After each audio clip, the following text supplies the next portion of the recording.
9월 미국채 해외 보유 현황을 살펴보도록 하겠습니다.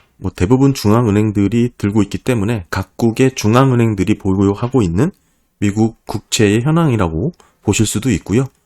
달러와 자산 표기이기 때문에 환율의 영향을 받을 수가 있습니다. 현재 미국 국채의 주요 매수 주체는 사실 크게 연준과 상업은행이 되겠죠. 그 다음에 외국인들의 비중입니다. 그 중에서 이제 해외 보유 현황입니다. 9월달 최근 자료고 7조 6,054억 달러를 기록을 했습니다. 전달이 7조 7천억 달러에서 소폭 줄어드는 모습이고요. 조금 감소하긴 했지만 여전히 7조 달러를 넘어선 7조 5천억 달러를 넘어선 레벨에 위치를 한 것이고 7조 7천억 달러가 최고치였습니다. 전달이 7조 7천억 달러를 찍었으니까 여기서 소폭 줄어든 모습이고 흐름 자체가 이거를 투매다, 줄어들었다, 외국 중앙은행들이 미국채를 사지 않는다라고 표현하기에는 상당히 거리감이 있죠.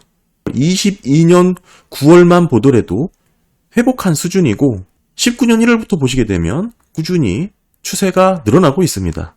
은행이라든지 연준이 QT를 하면서 감소 추세에 있는 가운데 나타난 해외 보유 현황이라는 점에서는 상당히 고무적입니다.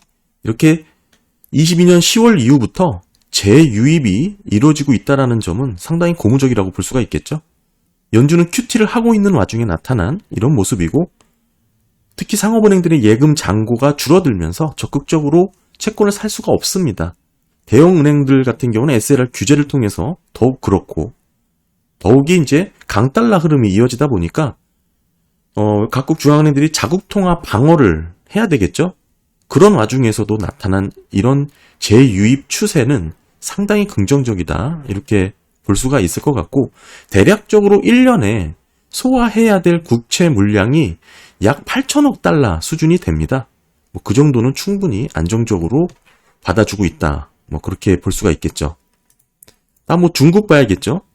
이 빨간색이 중국입니다. 꾸준히 줄어들고 있습니다. 중국의 미국 국채 매도는 지속되고 있는 거고 이게 좀 더 시계열을 뒤로 당겨보면 17년부터 서서히 줄였고 보시면 그러다가 20년부터 좀 늘어나는 구간도 있었습니다.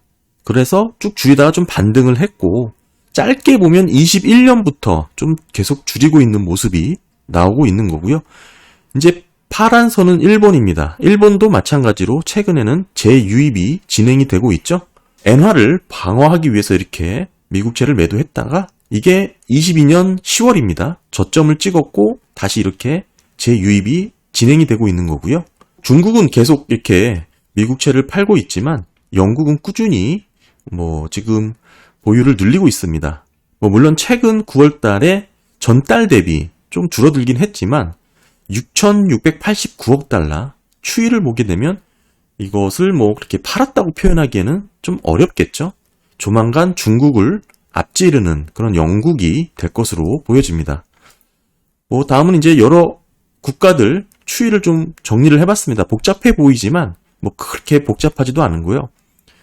19년 1월부터 23년 9월 최근 자료를 보시면 전체적으로 이렇게 늘어나고 있는 거 확인이 되시죠? 이제 룩셈부르크 같은 경우 급격하게 늘어나고 이제 영국, 벨기에, 룩셈부르크 이걸 보통 이제 주요국이라고 표현을 하면서 미국 국채 보유액이 크게 늘어나는 국가들입니다. 22년 11월부터 좀 급격하게 늘어나고 있는 모습이 보이고 있고요. 전체적으로 우상향하고 있는 것을 확인하실 수가 있죠. 아까 보여드린 이 영국하고 그 다음에 룩셈부르크, 그 다음에 벨기에 이 정도로 보시게 되면 이미 중국이 미국 국채를 줄이는 비중을 압도적으로 상회해서 지금 소화를 하고 있는 모습이 나타나고 있습니다. 중국이 미국채를 줄이고 있다. 이거에 대해서 너무 자극적인 보도나 이런 호도성 내용들이 많은데 실상은 전혀 그렇지 않죠. 그리고 현재 기준으로 봤을 때 일본의 보유 비중은 보시면 현재 한 14% 정도가 됩니다. 전체에. 그리고 중국은 10%가 되고요. 아까 말씀드린 영국과 그리고 벨기에, 그리고 루셈부르크, 주요 3개국이라고 말씀드렸잖아요. 이 3개 국가를 합치면 비중이 18%가 됩니다. 그러니까 일본, 우방, 주요 국가들 하면 대부분을 차지하고 있고, 중국의 비중이 계속해서 줄어들고 있는 모습이고요. 그리고 이제 향후 조금 전망을 해보면 미국 국채 보유는 계속 늘어날 수밖에 없습니다. 앞으로 금리 하락이 예정돼 있고, 이로 인한 달러 약세는 수순이겠죠. 이는 곧 각국 중앙은행들이 외환시장에 개입할 그럴 여지가 축소될 수밖에 없다는 걸 뜻하는 겁니다. 이 뜻은 미국 국채의 수요가 증가한다라는 뜻이겠죠. 결국 22년도에 보였던 요런 축소된 모습은 이제는 다시는 나타나기가 좀 어렵지 않나, 당분간은 그렇게 좀 보고 있고, 여기에 지금 유럽이나 일본도 최근 3분기가 GDP 마이너스 찍혔습니다. 이거 상당히 의미가 있는 부분인데 제가 이거 다음에 따로 영상으로 만들려고 좀 생각을 하고 있고요.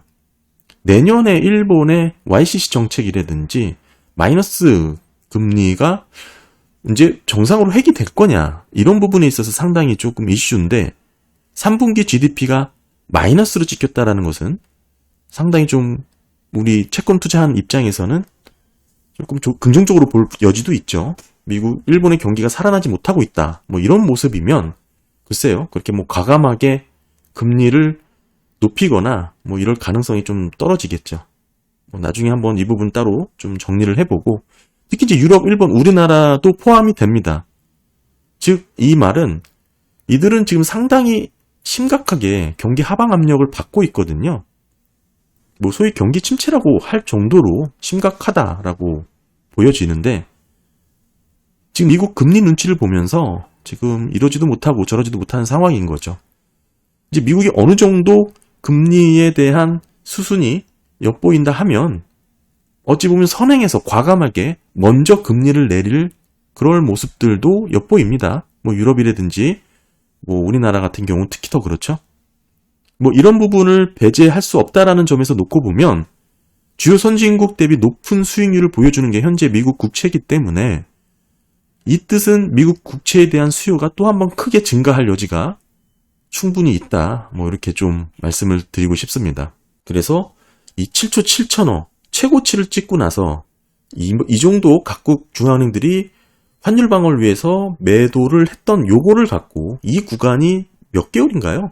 6개월 정도 되는 건가요? 7개월, 8개월 정도? 이거를 갖고 미국 국채를 엄청 팔아치웠다라고 그렇게 영상도 올리고 보도도 하고 기사도 쓰고 했는데, 제가 그때 당시만 하더라도 그거 아니다라고 계속해서 말씀을 드렸었죠. 1년 전만 놓고 봐도 꾸준히 늘어나고 있는 추이고, 지금 와선 다시 지금 그게 회복됐고, 앞으로는 이런 22년도 이런 흐름은 글쎄요, 매크로적인 환경에서는 다시 일어날 가능성이 상당히 낮다, 계속해서 증가할 가능성이 높다, 이렇게 말씀을 드립니다. 영국도 전달 대비 조금 줄이긴 했지만 이런 등락을 갖고 그렇게 일희일비할 정도는 아니죠. 보시면 특히 이제 전체적인 추이가 꾸준히 늘리고 있는 추이, 그리고 여전히 상당히 높은 레벨에 위치해 있다라는 게 그게 핵심이죠. 네, 보시면 이번 달에 영국이 292억 달러를 줄였는데 8월 달에는 전달 대비 357억 달러를 늘렸거든요. 그러니까 많이 늘렸으니까 조금 줄인 거고, 7월 달에는 100억 달러 정도 줄였고, 300억 달러 줄인 적도 있고요. 이때는 700억 달러를 늘렸죠. 이때도 250억 달러 줄였고, 어느 정도 등락이 있는 그 정도 수준입니다. 현재 9월 영국이 줄인 물량 크게 우려할 정도는 아닙니다. 그리고 주요국, 아까 말씀드린 주요 국가, 더 낮은 레벨도 있어요. 우리나라도 거기에 속하는데 낮은 레벨도 있고 그렇게 큰 비중이 아니기 때문에 중요하지 않고, 그 외 나머지 국가들 다 포함한 기타입니다. 꾸준히 늘어나고 있죠. 1조 3,662억 달러를 기록을 했고 거의 최고 수준의 레벨에 위치를 하고 있고요. 전체적으로 보게 되면 이런 흐름입니다. 7조 6,054억 달러. 상당히 높은 수준입니다. 이걸 줄었다고 표현하기는, 특히 투매를 했다고 표현하기는 상당히 어려운 그런 부분이고, 마찬가지로 중국은 줄이고 있고, 일본도 뭐 소폭 늘리고 있지만 이번 달엔 조금 더 줄였고 영국도 마찬가지로 조금 줄였지만 전체적인 추이는 늘어나고 있다. 뭐 이렇게 9월 미국채 해외 보유 현황 보시면 좋을 것 같습니다. 7조 6,054억 달러에서 노트와 본드 비중이 한 절반 정도 되죠. 3조 4천억 달러 정도가 차지를 하고 있습니다. 네, 감사합니다.